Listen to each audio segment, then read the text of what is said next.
What up, boys, and welcome back to another video. So every single Wednesday I upload a video where I've done like 100 runs of a certain dungeon, and then I take you guys through my route to the dungeon, talk a bit about it, like why you should do it, what's the potential good items, and at the end we take a look at how much gold I made out of doing 100 runs.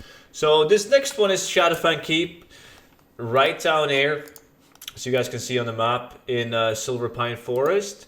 And Shadowfang Keep is a dungeon that was heavily farmed in the past because twinking was really big, and that's basically what we're after in this dungeon. And there's a lot of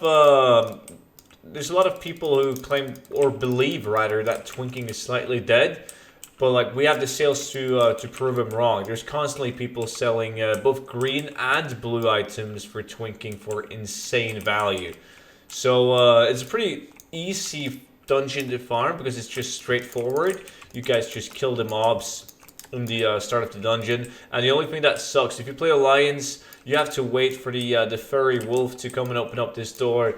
If you play Horde, it's going to be way faster. Like the whole RP session is not that long, but it does slow you down a tiny bit. But like these Shadowfang Keep runs themselves are so damn fast to do, so it's not really a big problem. So as I said, in terms of loot, you're mainly after twink items, but you got to keep in mind that these items in this dungeon will scale. So if you kill a mob and you loot a Shadowfang from that mob, it's going to be scaled up to level 60 if you're level 60 or above. So you're only going to get like insanely good twink items by simply getting them from chests. Because if you loot a chest in Shadowfang Keep and you get, like, let's say a Shadowfang, it's going to have its original level, like level 19, instead of scaling up. And the same thing goes with green items, because green items, they're worth a lot of gold as well. You have, for instance, the Demon Ban, which is a ring that gives you like stamina and crit and so on. If you get that one from a chest, it's going to be worth probably like 5 to 10 times as much as level 60 version, because who's going to buy a level 60 version? There's literally no point. You can't transmog the thing.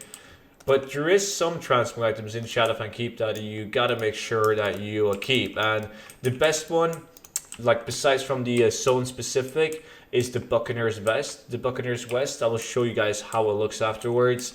But it's a really, really popular transmog. It's like a pirate mod, and it sells for a lot of gold. So that's probably the best green item in terms of transmog. However, if you get some of the zone items, that's like specific for Shadowfang Keep, like the Necrology Robe, the Gloom Shroud, you have the Assassin's Blade, the Shadowfang, the Duskbringer. Like if you get any of those, and even if you get it from a mob and you scale up to level 60, people still buy him. Like I've seen Shadowfang's level 60 go for 250,000 gold. And I believe that's the market value for Shadowfang too, like 250,000 gold, 300,000 gold. But if you get like a level 19 version, you can easily sell for like 500,000 gold on some realms. I in fact had a viewer of mine who sold one for 620,000 gold, like a level 19 Shadowfang. So there's a lot of potential in this dungeon, but the loot table of green items is not that good. And there's a lot of people who fuck it up when they do get twink items, because they're not even aware that they're dealing with twink items. They just go like, oh shit, I got a ring, right? That can't be any good. I'm just gonna vendor it. And TSM is also gonna, and Loot Appraiser is gonna give you a lower value because it doesn't do well with the scaling. So you have some rings, for instance, that according to TSM and Loot Appraiser are gonna be worth like 1 or 2k. But if you actually look up the ring on your auction house, you're gonna see that a low level, below level 20 version of that ring is going to sell for anywhere between 10 to 25,000 gold. So extremely important to make sure that you check absolutely every item that you get from a chest that doesn't scale up to 60. I'm going to give you guys some examples of that once we finish up. So you guys have seen me pretty much just run straight forward through the dungeon, and this is usually where I end my run. Like after killing these mobs down here, you got to keep in mind for this chest underneath, you open up that one if it spawns, and then I'm done.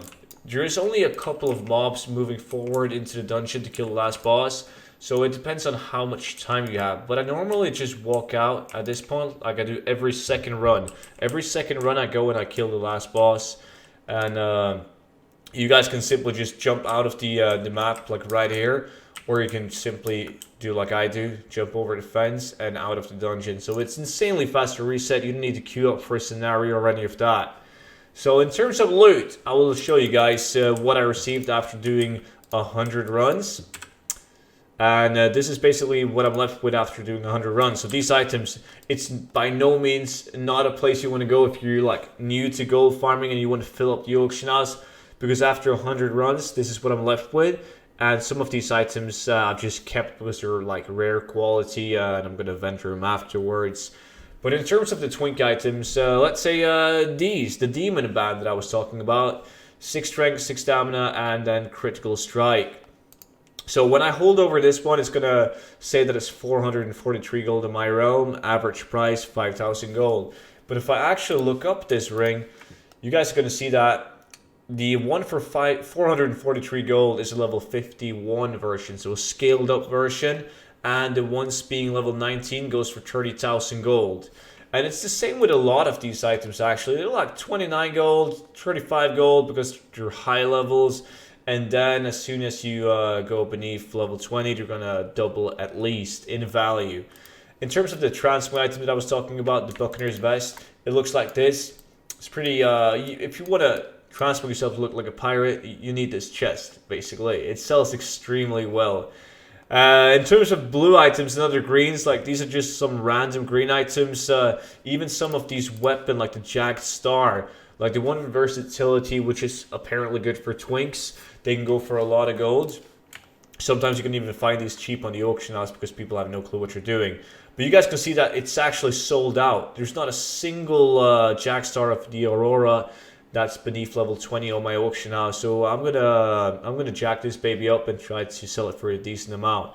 So make sure that you do some sort of research. If you get like an item that's above level 19, it doesn't really matter that much, right? But if you get the items that are like 16 and up to 19, make sure you actually physically check it on the auction house so you don't mess that up in any way. In terms of blue items, I got Stormbringer Belt, 2 of those, not really that good. I got Mind Trust Bracers. If these were actually level 19, like if I got them from a chest, they would have been worth quite a bit. And these boots, Feet of Linux, they're not that bad. This ring right here, level 18, has versatility on it. I'm not sure if this is actually worth more because I got it from a chest. Nah, it's still going to be like 4,000 gold. And I got these boots, the silver linked foot guards. There's nothing special about those either. I'm guessing there's a better alternative for twinks. And I got the Sky Collar, really bad. This gun, really bad. The Black Malice, still really bad even. I got double Face Masher going for 16,000 golds. It's something, I guess. I got the Assassin's Blade though, 100,000 gold for an Assassin's Blade. That's the level 16 version up on my realm. I have a level 60 version, so I'm going to be able to sell it as a MOG, I guess. But if I'm not sure how much I'm going to get for it though. And I didn't get a Shadowfang, a Gloom Shroud, Necrology Robe, or a Duskbringer like the top items. I only got these shitty swords. Nightwatch Sword, the Iron Patch Blade, 2 of those. So I was never lucky.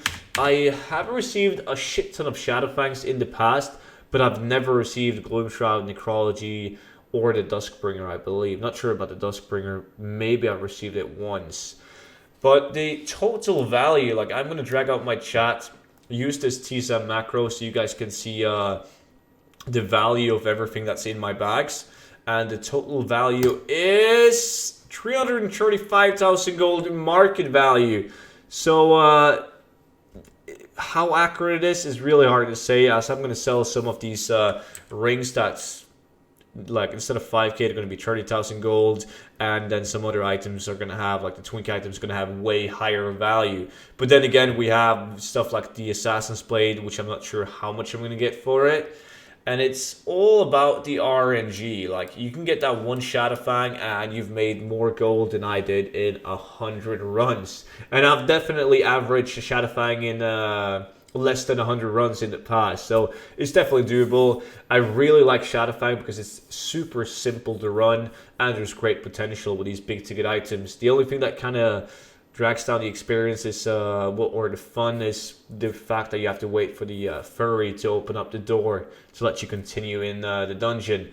But that was it for today's video. So I'm so glad that you guys appreciate these 100 runs videos. It's a great series and I plan on continuing it as long as I can. Soon we're gonna have to dig into dungeons that I've actually like never gold farm in because the loot table doesn't seem that good. So that should be really interesting. But that's it for now. So thank you guys so much for watching and I will see you all in the next one. Until then, bye bye.